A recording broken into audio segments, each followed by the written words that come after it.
Let us pray. God of love, we thank you for the gift of life and the gift of creation.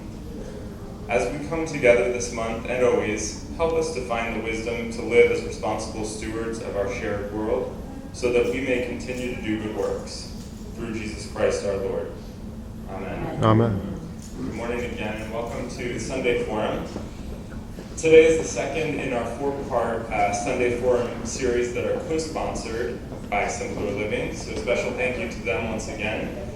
This morning we are very honored to welcome Lynn and Marian from an organization called Plant with Purpose, which is a global organization supporting small agricultural communities worldwide.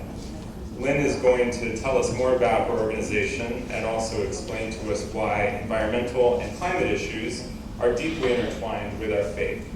So without further ado, I'll pass the mic over to Lynn. Oh, and before we do that, Diane is going to read our land acknowledgement. Sorry about that.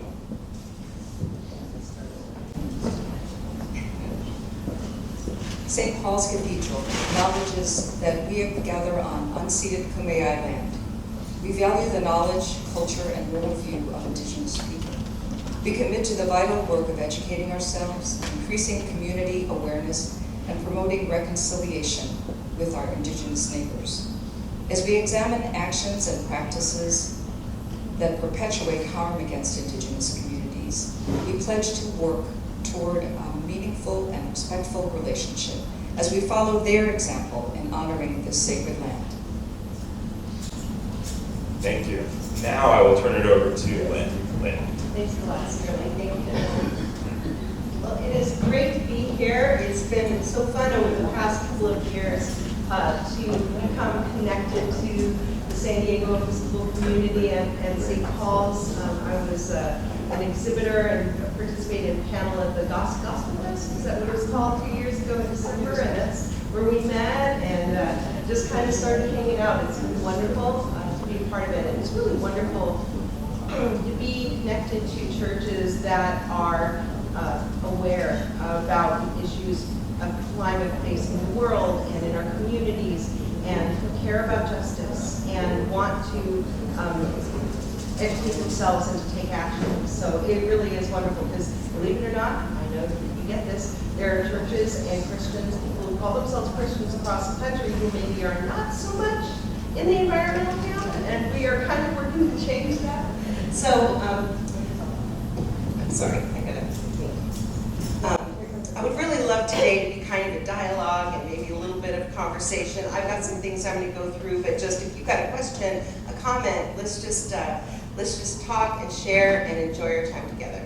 So let's go ahead and just start this. So you could turn to somebody, or I know we're screwing up a little bit, but you can just think about what is the attitude or opinion of the Christians in your community. And when I say your community, I don't just necessarily mean this church, but people you know, people of faith that you know, regarding climate change. So just think about that, or talk about it with your neighbor, and see what you think about that.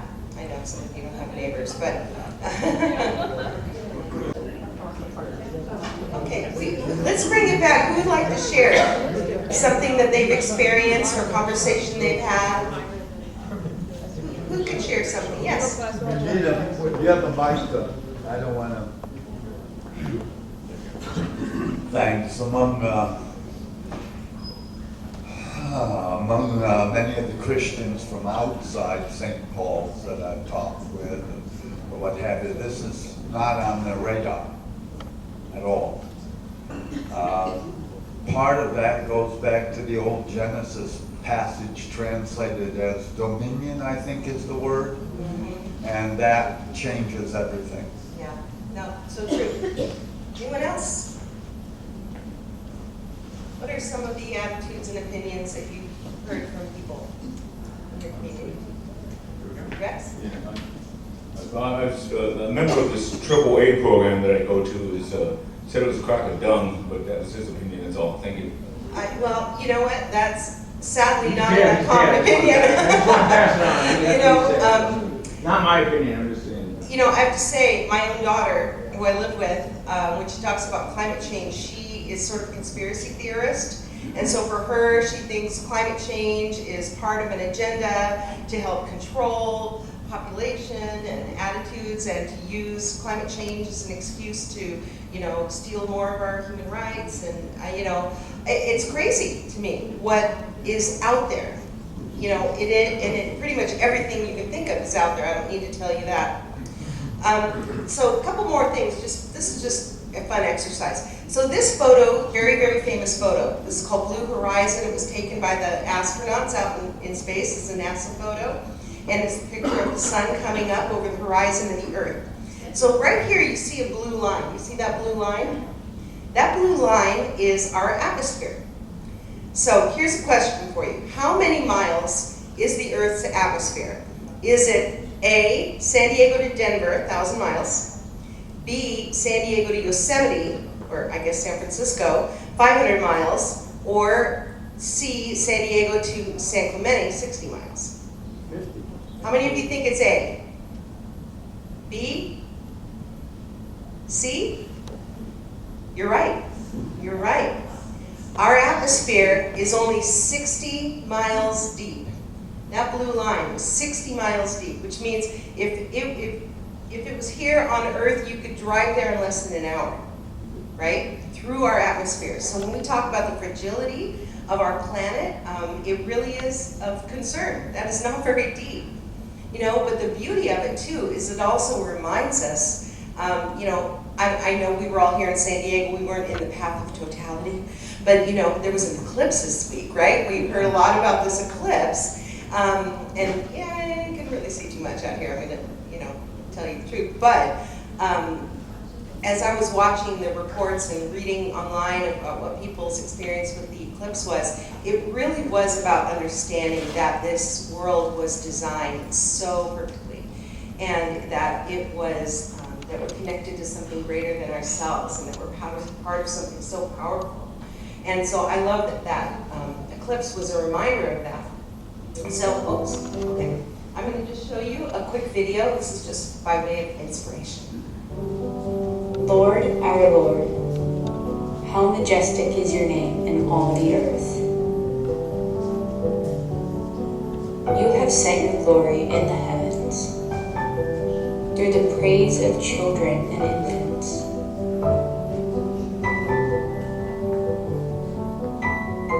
You have established a stronghold against your enemies, to silence the foe and the avenger. When I consider your heavens,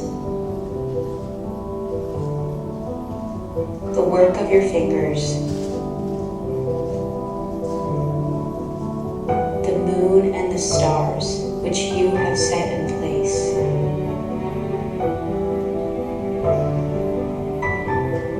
what is mankind that you are mindful of them? Human beings that you care for them.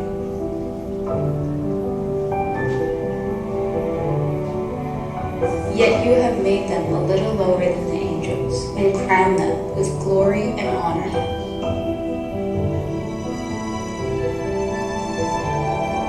You made them rulers over the works of your hands. You put everything under their feet. All the flocks and birds, and the animals of the wild, the birds in the sky, and the fish in the sea, all that swim the paths of the seas.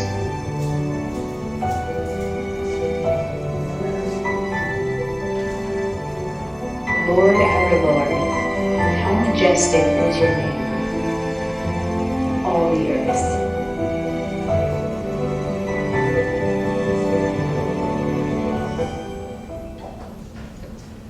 It's kind of a reminder of the beauty of creation and why it matters what we do with it, right?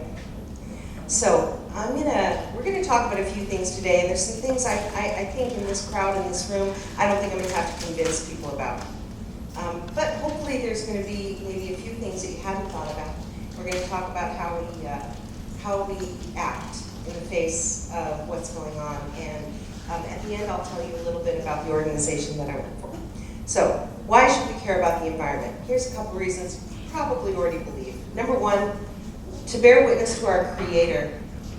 Ever since the creation of the world, His eternal power and divine nature, invisible though they are, have been understood and seen through the things He's made. So when we care for creation, we're bearing witness to the one who created it. It's an important reason. The second is as an act of worship and faithfulness to God. God put us in the garden, right, and said to take care of it. You know, one of my favorite things about the creation account, and I'm not going to read it right now, but God did not create things. He actually created systems, right? So you think about even when He separated the waters. I'm sorry I'm using He. It's just like old habits die hard. Okay, you know, when the water was separated, what was really created there? The water cycle, right? Where the rain comes down, it's evaporated, goes back up. So when the water was separated, it was a system that was created.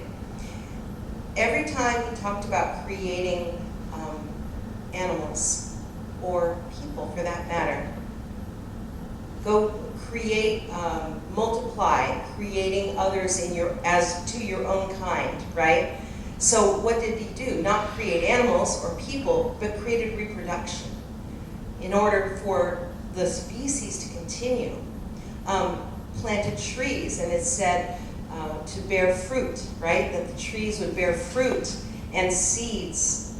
And so everything was created in a system. So we're not just talking about protecting static things, but actually protecting the systems that perpetuate those things, right?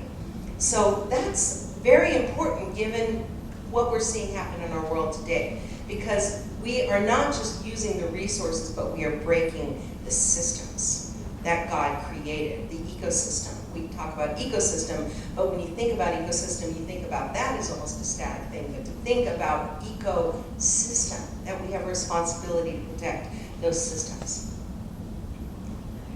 Oh, I didn't read the scripture, did I? Genesis 2:5, yeah, the Lord God took the man, put him in the Garden of Eden to cultivate it and tend it. Not dominion. Don't like that translation. But honestly, I mean, if you have dominion over your dog or over your family, you're still a caretaker, right? So we love the word earthkeeping at Plant with Purpose. We talk a lot about earthkeeping. And then the third one, and this is one you may not have thought of, is to reach a generation. So we know that Gen Z, millennials, Gen Alpha, of which my grandson is part, that the environment is a top concern for them. The problem is, most churches, you're a wonderful exception, but most churches in the U.S. are not talking about caring for the environment. So if your top concern as a Gen Zer is making sure that the planet's going to be around and that you're going to be environmentally responsible, and you go to your church and they're unwilling to talk about it, what are you going to do? You're going to take those concerns elsewhere. And we see it happening, isn't it, sadly? We see youth leaving the church in droves because the church is tone deaf to what's happening in culture. They don't care about the top concerns of these youth, and so they're leaving. I'm going to show you another picture. This is an article from Christian Science Monitor. Young evangelicals seek to save the earth. This redhead in the middle is actually a friend of mine, Elsa Barron. This was at COP26 in Glasgow. This picture was taken, and I was with her in Egypt at COP27 a couple years ago. But she was there as a protester, and it says, for evangelical environmentalists, the temptation to leave the church behind and take their climate concerns elsewhere is high. This is especially true among younger generations who, even in conservative circles, are more likely to worry about climate change than their elders. Ms. Barron, Elsa, for one, stood on the brink of abandoning her faith a couple of years ago because it was irrelevant to her. She cared about the future. She cared about the planet. She cared about what was going to happen to her friends and her kids. And she couldn't take those concerns to the church. So they're going to leave. So if we want to reach the next generation, we need to care about what's important to them, right? Okay, and the final reason I'll give you for why we care about the environment is that people live here.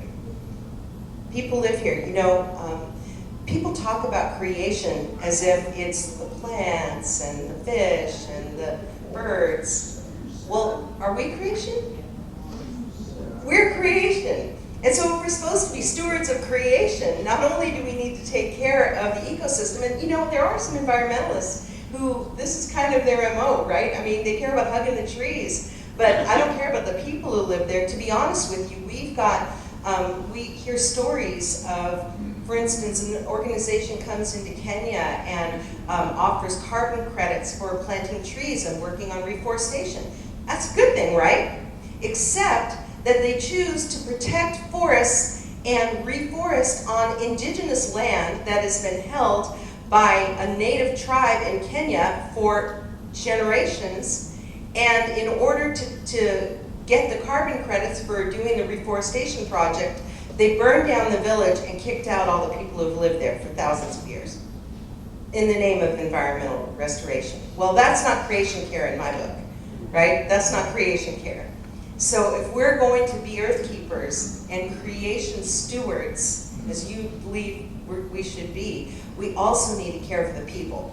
So obviously we mean you and me. We mean the villagers in Kenya, but let's talk a little bit more about people. So first of all, the first slide I put on there says that if we support and steward creation, we are bearing witness, right, to the Creator. And I think you've heard me say this before, Diane, but so you'll be my witnesses in Jerusalem and Judea and Samaria and to the ends of the earth. Okay, we're supposed to be His witnesses. It does not just mean go out and preach the gospel like I heard a guy outside Petco last night. I went to the concert over there at Petco, and you know, I'm like, did the concert already start? There's this music blaring and somebody talking, and I got up there and it was a street preacher. And I mean, he had a setup, you know, a whole sound system. And I mean, I think, you know what? Good for you. Good for you. But when we bear witness, as I said, we need to bear witness to the next generation. And we need to bear witness to others. So what does that look like? I believe when we care for creation, we are being a witness of the kingdom. We are helping God's will to be done on earth as it is in heaven, right? I mean, that's what we are supposed to be doing. So how do we do that? Well, Jesus gave us a model in Acts 1:8. Jerusalem, Judea, Samaria, and the ends of the earth. And these are not an or. Okay, it's not, well, you can be my witness in Jerusalem, or, you know, if you're in Judea, or, you know, maybe Samaria, or if you're going to the ends of the earth, don't worry about what's happening here at home. It's not. It's an and, right? So let's talk about this. How do we be witnesses as earth keepers, as creation stewards, where we are? So where you are, some examples, right? Get educated, live sustainably, shop locally, compost, reject consumerism and materialism. I believe in a theology of enough, and I am working toward that in my life. Like, what does that mean to have enough? Do I need, you know, a new pair of shorts every spring? Do I need another set of dishes? Do I need to replace all the throw pillows on my couch just because I'd like a different color? You know, or do I have a theology of enough, right? Because grace is sufficient. We don't need more. We live in a Costco culture. And we really do. And, you know, I referenced my 5-year-old grandson, and my daughter, the conspiracy theorist, love her. But, you know, I feel like every day, I mean, she took me to Disneyland last week, and she bought like $500 worth of Disney crap while she was there. Like, what are you teaching this 5-year-old? What are you teaching this 5-year-old that a trip to Disneyland needs to be accompanied by $500 worth of merchandise? It's not teaching enough. And then talk about climate change. Catherine Hayhoe, who is a climate scientist, and if you haven't, go on YouTube and just put up Catherine Hayhoe and watch everything, please. She is one of the best advocates. She's Christian, she's a pastor's wife, and she is climate scientist for head climate scientist for the Nature Conservancy. And she says the best way to help climate change is to talk about climate change. And you start with the things that we all care about. You know, I'm going to talk to somebody and say, well, you care about I'm grandma, do you have kids? Oh, you have grandkids too? Okay. Well, you care about your grandkids, right? Do you want your grandkids to be able to take a walk in the woods? Do you want them to be able to have energy? Do you want them to be able to not fear the future? Do you want them to be able to live outside air conditioning in the summer? You know? So you start with the things that you care about. I'm kind of rattling through this, but maybe there's a way, how have some of you acted in your own Jerusalem, in your own home, in your own immediate circle of influence? What are some of you, have any of you guys taken a step? Done? I mean, you don't have to share. I'm sure you all have. Yeah, so it's something you've done. Brag on my wife here. So we're not vegetarians, level vegans yet, but she has really moved the dial. So we eat way more beans now than we did, say, 10 years ago. And, you know, last night we had a burger lounge, so guilty, but we eat enough red meat hardly ever. Yeah, So that's sort of like a twice a month kind of an event. Yes. So that kind of thing. Yeah, She's also been the drive behind the composting, so we're composting. Yeah. Well, that's great, because when you compost, not only do you reduce waste, but you actually contribute to the replenishment of soil all at once. I love that. I mean, Dr. Mark Hyman, who I follow, is a functional medicine doctor, I think amazing, but he calls meat condiment. So it should be a condiment. You know, like you've got your salad, and it has a little bit of chicken on it. You know, you have your soup, and it might have a little bit of meat inside. You know, I think that's a great way to look at it too. That's a terrific way to do it. I mean, I'm trying to do that as well. Anyone else got something? Yes? Like Phil, I don't remember. Oh, thanks. All right. I don't remember the last time I had red meat, so it's become easy. Beans are amazing. They've got tons of iron in them. Oh yeah. But I've been trying to reduce my plastic use, and I'm using some toothpaste tablets that come in a paper bag. It's called Unpaste, and they work pretty well. Yeah. And solid shampoo that comes again in a little cardboard box, and just it's like a bar of soap. And it's actually much better for my hair than the stuff I bought in the plastic bottles. It's true. It keeps It's your hair win-win. It keeps your hair cleaner longer, doesn't it? It doesn't build up the stuff. Yeah. No, it's so good. That's things, very small things, but that's where you start. Creation Justice Ministries has a download right now called Plastic Jesus, and it is about Christians and plastic. And it's a great guide if you want to look that up. Creation Justice Ministry. It was their Lent resource that they created this year. I was just going to say that resource is in our bulletin article. Oh, okay. So I've seen. I think. Also mentioned shopping locally. Yes. Carolyn Lee, as we all know, has a wonderful opportunity for us to shop locally, even though some of the products are from like coffee and Fair trade. Yeah. And also, there's a place called Earthwell Refill. Earthwell Refill. Yeah. And things like the toothpaste tabs, you can take a container in there and get soap or washing powder, whatever. Washing machines. So we can shop locally, and we can combine some of those things. Exactly. Win-win. And you know what? It just take a step. Take a step, and you know what? It's its own reward. You know, you feel so good about it, then you want to do more. You want to do something else, and it's like, you know, I've got a meatless Monday now. So what can I do? How about meatless Wednesday? You know, and how about we go to walk to the farmers market on Saturday instead of heading to Rouse? You know, it's so simple. Some of the things that we can do.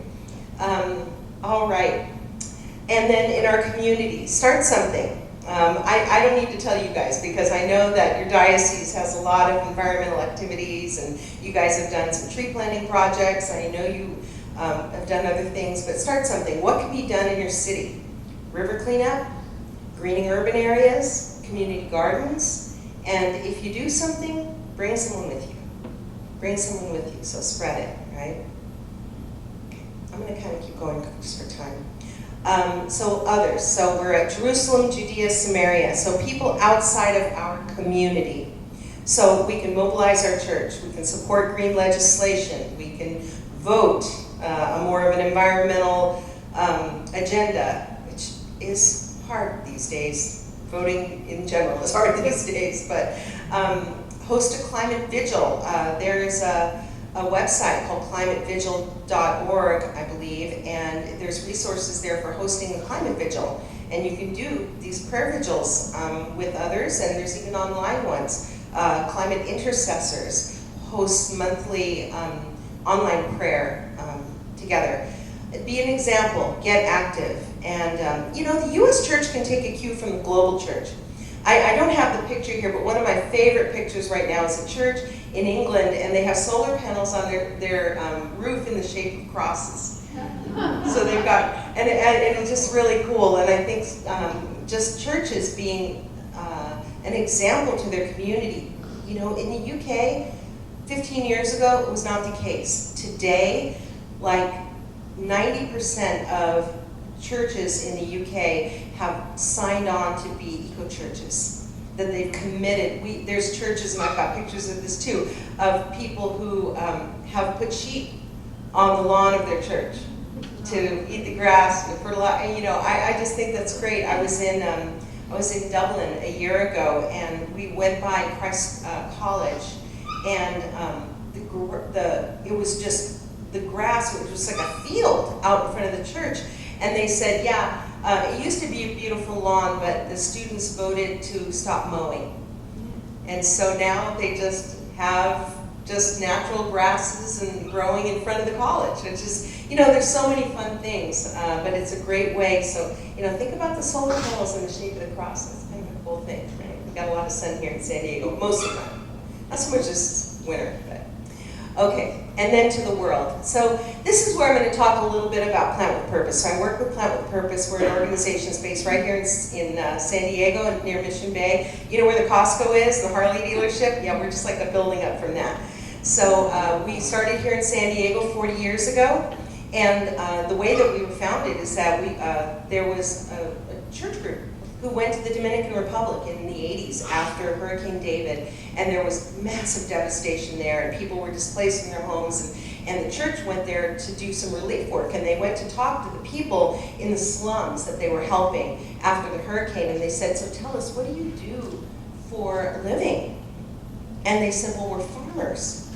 And they're like looking around at this urban slum going, wait, you're farmers? What are you doing here in the city? They said, well, the land is no longer fertile.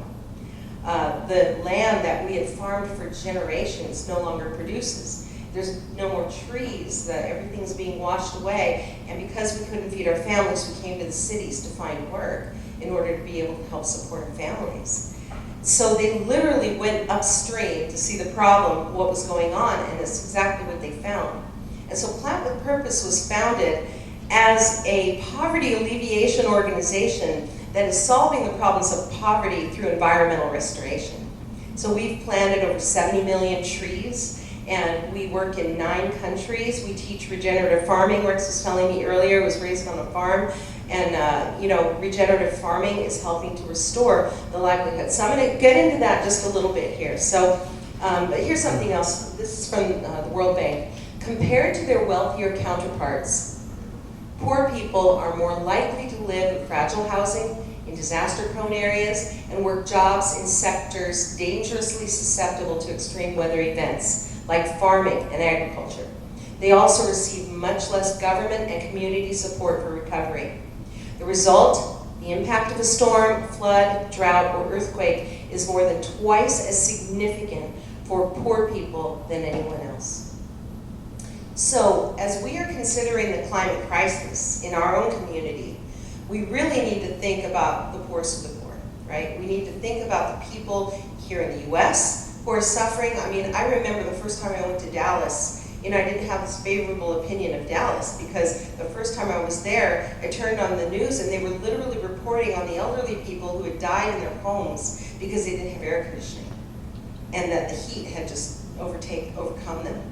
Well, I think about India or Pakistan, if you hear about the temperatures that they're experiencing there, and guess what? They don't have air conditioning either. They don't have anywhere to go and escape the heat. And not only that, but they're trying to plant food and grow it in that heat, okay, to feed their families. So the rural poor, especially, 80% of the poorest people in the world, and I know saying poorest people, trust me, I understand that's not the right way to say it. People who are living in conditions of poverty around the world.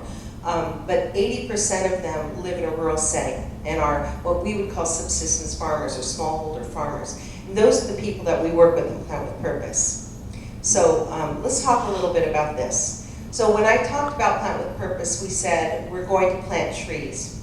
I've planted a couple trees. People from our office have planted a couple trees. People who go on vision trips with us planted a couple trees. But the 70 million trees that we have planted have all been planted voluntarily by smallholder farmers in 9 countries around the world. They plant them on their land, they plant them in the community, they plant them to protect community water sources. The tree planting happens voluntarily. Most of them have tree nurseries in their own homes. So I've gone and seen them, and it might just be, 20 seedlings that they have that they're growing. They're so proud of these, these little seedlings, and they water them and they take care of them because when the planting season comes, they're going to plant them. That's really cool. So why do we care about trees? I bet you guys know all of these. Trees protect and build the fertility of the soil. Trees create oxygen and sequester carbon. Trees enhance microclimates, cooling the air and increasing rain. Trees stabilize and protect the soil from erosion. Trees provide fruit and shade for other crops, increasing food security and livelihoods through agroforestry. Trees support the water cycle, often restoring and increasing groundwater. Trees, when responsibly harvested, also provide homes, fuel, and economy. So I want to introduce you to a couple of our farmers. Here's one of them. This is Thomas. He's from Burundi. I've been to Burundi. I don't know if I met Thomas, but I have been to where he lives. And his comment is, I was a poor farmer. I applied the traditional agricultural techniques used by our grandparents who had fertile soils, but my field was not productive because of the erosion. The trees go, the rains come, all the topsoil is washed away, and what you're left, what I notice every time I go to see our work is that you look at fields and it's a field of rocks that were once buried under soil, but when the soil's washed away, all that's left is rocks. So today, Thomas says, my eroded ravine space is once again farmland. I turned the stormwater problems into an opportunity to fight the problems related to climate change and the seasonality of agricultural products. To fight deforestation, I have planted fast-growing agroforestry trees. The way that we work is we go into a community and we have a model we call community design restoration that is 100% locally led and community based. We're working with 500,000 people around the world.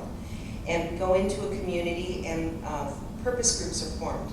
Purpose groups are 3 things. They are a spiritual community, they are a village savings and loan association that becomes a bank for these people to earn money, earn interest, and to take loans to be able to support their farms or start a small business or get their kids to school, all of that. And then they are also regenerative farming training, farmer field schools, where not only are we teaching techniques like composting and building natural barriers and those kinds of things, teaching organic, using natural herbicides, pesticides on their farms, but it's also a collaborative space where indigenous practices that were practiced and have now been lost because people have come in and said that you need to use chemical fertilizers and chemical herbicides and all of these things. We share knowledge, and the farmers themselves often are the ones teaching things to us about what works in this area because this is what my grandfather did. He used to always blah, blah, blah, and you're like, well, that would totally work. Let's all try that. You know, and then somebody's standing there saying, well, I don't know about that, I don't know about that. Like, well, let's test. You know, you plant seeds the way you've been planting them, and over here in this field, across the way, we're going to plant them in this new way, and let's see what happens. And then when they see the results, then that knowledge is shared and spread. We have to work with about 60% of the people in the watershed to see in 2 years the level of poverty in that watershed drop by half. For not just the participants, but for 100% of the people in the watershed. Why? Because neighbors tell neighbors, okay? And because we work with schools and we work with churches. I've gone to schools where I've seen their environmental clubs and kids chanting about the need to care for the environment and restore watersheds and planting gardens, organic gardens using regenerative farming techniques. So even the families who are participants in the purpose groups, their kids learn the techniques at school and take them home. So that's cool. And then they feed the kids at the school, they take the extra vegetables home. I'm going to read another story. This one is from Thailand. We have planted a variety of trees on our farm. Our agroforestry plot will produce fruit for our family to eat. This will minimize our expenses, and we can also sell them to provide an income for our family. We now understand that planting trees protects our natural resources and helps our environment by mitigating climate change. Okay, this is coming from a rural farmer in Thailand. He knows more about the environment and caring for the environment than the average American, all right? When we plant a tree, we're not only increasing our green space, but benefiting our families. The thing I'm most proud of are tree planting activities in the community forest while we plant. I spend time with other community members, which strengthens our relationships. And she goes on to talk about how caring for the environment has fueled her faith and helped her to feel closer to God, which it does. I mean, how many of you have planted a garden and spent the afternoon with your hands in the dirt and not felt a connection to creation? You know, it is just a natural, you talk about cycles, it's also a natural cycle. So as you're thinking about your Acts 1:8 model, your Jerusalem, your Judea, your Samaria, know that the work we do, that all of us can do, contributing, plant a tree for $1, plant with purpose, contributes to not only helping to mitigate climate change, but you're also helping to restore the lives of the rural poor and empower them. Now this is my favorite statistic. The average American sends 14 metric tons of carbon up into the atmosphere every year, okay? That's our car driving, that's our grocery shopping, that's our plane flights, all of that, right? We're sending all that carbon up. I mean, even running your blow dryer sends carbon up into the atmosphere. But the average farming family that we have sequesters 6.5 metric tons of carbon every year. So we're making the mess, and they're cleaning it up. So they are the heroes of the climate crisis. They are the ones who are making a difference for all of us. And that's what I love, because it's very easy to objectify people who are living in poverty or to think of them as other. But I have not talked to one of our rural farmers who hasn't understood that what they're doing is contributing to the health of our planet, and that they are contributing to mitigating climate change, while they are also doing adaptation, changing what they do in order to understand that the weather cycles are not as consistent as they used to be, that the heat, there's hotter hots and colder colds, and that the rains are not coming consistently, and that when they do come, that there's flooding. But there is hope, and this is what I want you to understand. We have seen hundreds of, again, for 500,000 people, communities turn around. We have seen them gone from being bare to being green. We have seen farms that didn't used to produce continue to produce because of regenerative agriculture. And it can happen there. It can happen here in the US too. The actions of every Jiranya, this little mother from Thailand, the actions of Thomas from Burundi are making a difference. First for their family, then for their community, and then for the world. And so I want us to take an example from them, right? And to be able to do that as well. Any thoughts or comments? I love the scripture. because it really is the summary of the work that we do at Plant with Purpose. The poor and needy search for water, but there is none. Their tongues are parched with thirst, but I, the Lord, will answer them. I will make rivers flow on barren heights and springs within the valley. I will put in the desert, the cedar, the acacia, the myrtle, the olive. I will set junipers in the wasteland, the fir and the cypress together. Do you know tree planting was in the Bible? It is. So that people may see and know. To what? To bear witness, right? So that people may see and know, may consider and understand that the hand of the Lord has done this, that the Holy One of Israel has created it. And when we restore the earth, we restore lives. And when we restore lives, we restore hope for all of us, because we can all make a difference. Okay, this is a video, short video, from Tear Fund in the UK, great organization, advocacy organization. They're doing great work with this Moved by Faith campaign. And when I saw this video, I stole it. I actually called Tear Fund and said, can I put this on our website, please? And they said yes, so that was great. But I would like you guys to watch this. I find it very inspirational.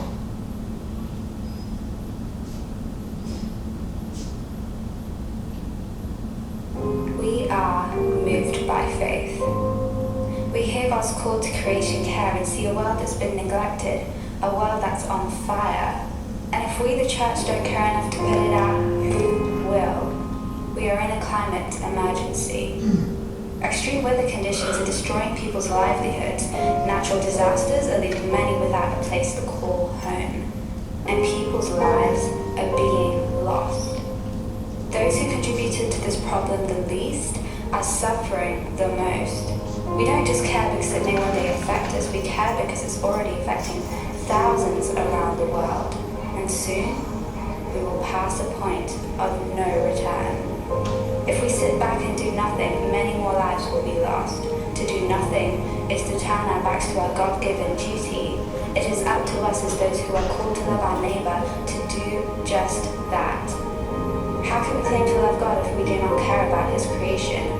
How can we claim to love others when we are burning down their house? We, the church, must love in action and not just word. We must hear the cries of the world in peril and use our platform to respond with the love of Jesus. A love that disrupts the status quo and inconveniences itself to bring restoration. This is our responsibility. This is our worship.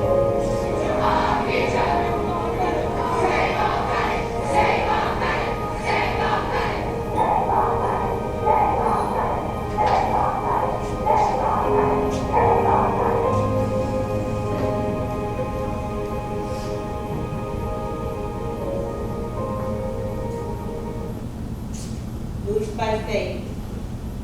You can find it on YouTube if you want to share it. It's such a good video. Yes, Diane?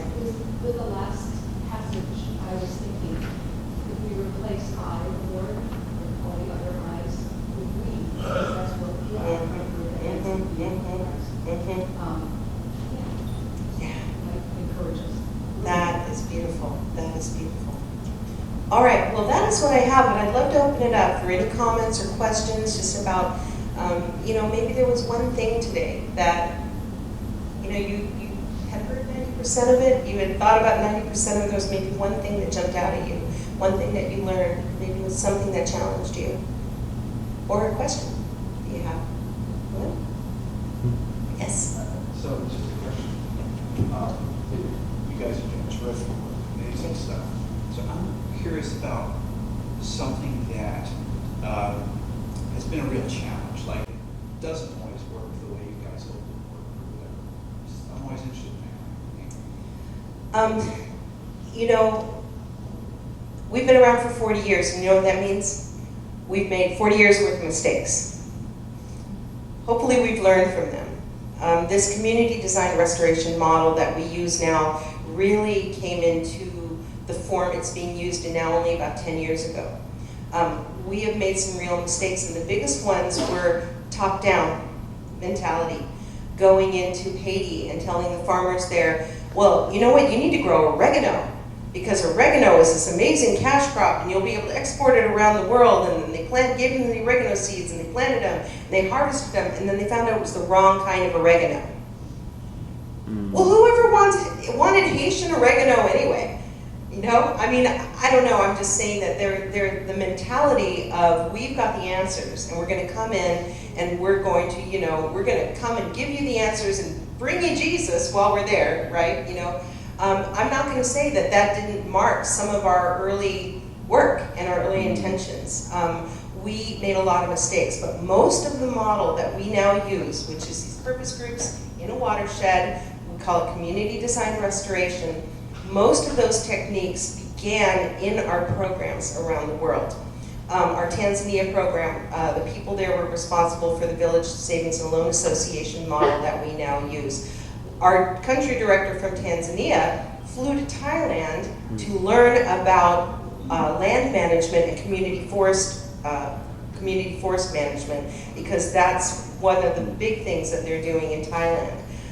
It's wonderful to see the collaboration, and really, just like we work with our farmers, to learn that we have learned from our local programs, and it's really how the model we have now that has been so effective. We're getting our 3-year report. We do a report every 3 years, called it our impact study, and it's going to be released at the end of June. And we are so excited again to see that the statistics, I mean, what I'm already hearing from our data teams, poverty cut in half in 2 to 3 years. And tree cover increasing, crop yields increasing. 70% of the women in our program is women farmers, and more girls are going to school, because as soon as the family has enough money, the first thing they do is get their kids back in school. So there is such a ripple effect. You restore the environment and you transform a community. Yeah. What else? Yes. So, just thinking about this, I was wondering, so talk about small farmers, how do we thoughtfully engage big agribusiness, which causes, you know, cheaply feeds many people, but also has lots of problems. Yes, yes. Oh, you're not even kidding. I'll give you a few resources here, okay, and you probably may already know. There's an incredible documentary called Kiss the Ground that you can watch on Netflix. If you have not watched Kiss the Ground, you have to watch it, because in about 2 months, you're going to see the sequel to Kiss the Ground called Common Ground. And I saw a premiere of it in Encinitas recently and talked to directors, producers of the film. It is catching fire right now. It's winning all the festivals, and it is really about introducing regenerative farming to the U.S. commercial agriculture industry. And yes, they are also taking it to Washington and showing it to the committees that are responsible for the Farm Bill and all of the things that go with that. There is a movement. There is a movement. And anything we can do to get behind that and support it, it's going to transform, because the worst offender of agricultural practices contributing methane through commercial animal production, all of that is the U.S. And it is being subsidized by the government. In other words, their abuses are being subsidized by our government. I mean, I'm on a little bit of a soapbox here. And I told you, what I wrote on my talk here is that that earthkeeping is a spiritual issue, not a political issue. But there are things we can do politically. That said, it is a spiritual issue. We take action because it's a spiritual issue. But yes, things like supporting reforms to the Farm Bill and pushing regenerative agriculture for the U.S. commercial agriculture industry is massive. So if you have not watched Kiss the Ground, Common Ground, and there's a book called The Soil Will Save Us, which is really, I mean, they interview the author of that book in Kiss the Ground, so you'll get a lot of that there. But amazing books that are really supporting that, and it is a movement. So follow the people online. You'll get a lot of great information about that. Anything else? Topsoil. Topsoil is the key word. Topsoil. Oh, it is. And you know what? We can little things. I think one of the examples from the author of The Soil Will Save Us is in the fall, all of her neighbors are raking the leaves off their lawn, and she's raking the leaves onto her lawn. because she wants to protect her lawn from snow all winter, and then she wants the organic matter from the leaves to go into her soil to make her garden richer. So, I mean, it's just such a simple thing, but it is something that she's doing, and people are coming by going, you're raking your leaves the wrong direction. She's like, no, I'm not. Okay. So I just had a question. You had, in the film, it mentioned agro trees or? Agroforestry. Okay. Great question. And fast-growing trees?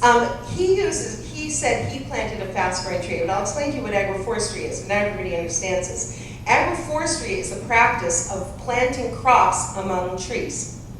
And it is a powerful regenerative farming technique because you get trees, not mighty oaks with huge spreading leaves, okay, but narrow trees that have small profile. You have the trees that grow up, and underneath the trees, you plant crops. Okay, have you ever heard the term shade-grown coffee, shade-grown tea? That's like, they're promoting that as the best, right? The best coffee. It's shade-grown coffee. That is agroforestry, okay? They're planting trees, and then they plant the coffee plants, and then down below, they might even plant squash or beans. You know, so you've got these tiers here, but it's the incorporation of agriculture among trees is agroforestry, and it is, you know, we think of farms as where you go in, you cut every tree, you plant one crop in a big rectangle, and that's farming.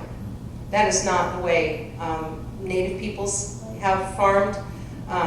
Any of you guys read Creating Sweetgrass? They talked about the three sisters, that's what it was, yeah. Corn, squash, and beans, right? Corn, squash, and beans, and that they've discovered if you actually, that's the way that Native Americans planted. They said, well, look at these messy gardens. You got all these things growing up randomly all over the place, but they figured out that the content of the soil, because of these three complementary plants, actually maintains the mineral and nutritional content, you know, within the soil that helps each of the plants, and it's a symbiotic relationship. Really cool, really cool. So that's agroforestry. Great question. Thanks for asking. You had one in the back? Oh, just that what you were talking about takes me back to the old small farms, where every field had a hedgerow. You know, with trees, brush, and what have you. And of course, that's where the birds are, keep the bugs and so on. Exactly. Yeah, no, that's completely it. And we call them natural barriers. They don't use the term hedgerow, but that's exactly it. That's another thing about the agroforestry trees, right? Is that you're creating a habitat. Like you say, the birds eat the bugs. But the other thing too is that we really teach all the farmers, and this is something that they've gotten away from, when people came in and said, oh yeah, you gotta plant lots of corn, and then you can sell the corn, and you can make money, and it's all about money. It's like, yeah, but guess what? Your family needs more than corn to eat. So now they have what we call, what are called kitchen gardens, and it's basically planting like the kind of gardens we plant here in the US. You know, you're not gonna just only plant squash. You're gonna plant, you know, tomatoes, and then you plant squash, and then you plant corn, and then you've got strawberries, and you know, you've just got a variety of things because there's varying cycles of growth, and so you have food throughout the year, and you can feed your family a more nutrient diverse diet, which is healthier, right? So that's another thing, is getting away from monocrop and getting into a diversity of things. It's something we can learn from. I tell you, I don't know how many of you have gardens. I'm renting a house right now, so I don't have a place where I can really do a garden. But especially, you know, in this day and age, I just think to myself, gosh, to be dependent on sprouts for my food. Like, what could happen? Just like that, something could change. And I've got no ability to feed my family based on what I've got in my home, you know? That's definitely a movement I'd like to change, for myself at least. Other questions? I guess, you know, you remind us that we need to challenge ourselves as individuals, and as people, they should be looking at our churches as well, a place where we might have some influence. So the more, it's not just one voice or two voices that are saying, we could look at this as a possible way to be environmentally supported. Maybe some people who don't have this challenge use their voices as well. Yes. So I guess I'd like to let me tell you, St. Paul's and the San Diego Episcopal Diocese in general are doing more than so many churches, and yet you're right. I mean, what we're doing is so small compared to what we need to be doing. You know, I really do think the reason that the Episcopal churches have a movement is because you're international, right? It's coming from Europe. It's coming from, you know, other places where they are more aware and that it's become more mainstream. I think all of that is true. I mean, again, thinking about the concentric circles, you know, let's start where we are. Let's make sure we're thinking, you know, homes and also to the farthest ends of the earth. I think we have that responsibility. But yeah, I will just put in this, it's not a plug. We've applied for a Lilly grant, a big old fat Lilly grant. And if we get it, we are going to launch in a year a national church engagement program designed to raise the value of earthkeeping within Christian churches. I'm targeting the right-wing evangelical churches because that is the bastion of resistance. And I want to give them programs, easy on-ramps that can help them in a winsome way understand that if they want to reach the next generation, there's things they need to do. And to make it easy, to make it attractive, and to help them understand that earthkeeping is not a political issue. It is not an issue of the left. It is not an issue of Greenpeace and tree huggers. It is a spiritual issue that we all have a responsibility to do. And when we do, we are loving the least of these. We are setting an example for the next generation, and we are moving closer to the heart of God and bringing His will on earth as it is in heaven. So I think we're good. Thank you so much.